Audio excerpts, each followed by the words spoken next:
Welcome back to Grounds. Vivian, what are you doing? Well, Sean, remember the good old days when A was for apple and B was for boy?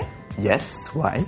Well, apparently now kids are learning that N is for nipples.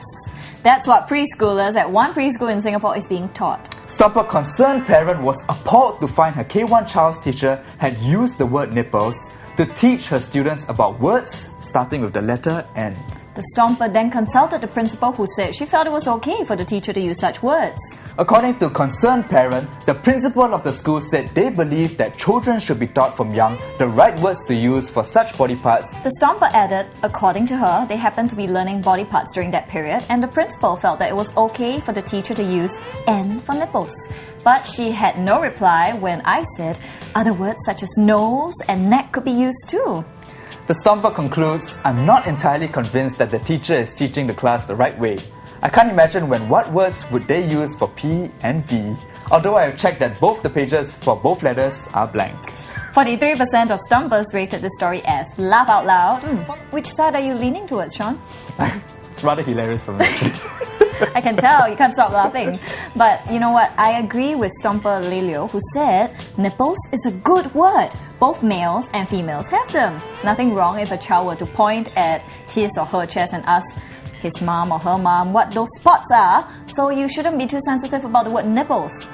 Yes, some Stompers like Stomper Green XYYL think that it is disturbing. The teacher should have been more sensitive.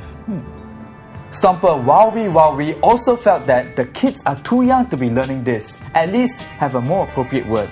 They shouldn't be learning how to spell these words at a tender age. But on the other hand, you have Stomper Denny K90, who feels that you are never too young to learn words. You can't deny that these words exist. You should let them know from young.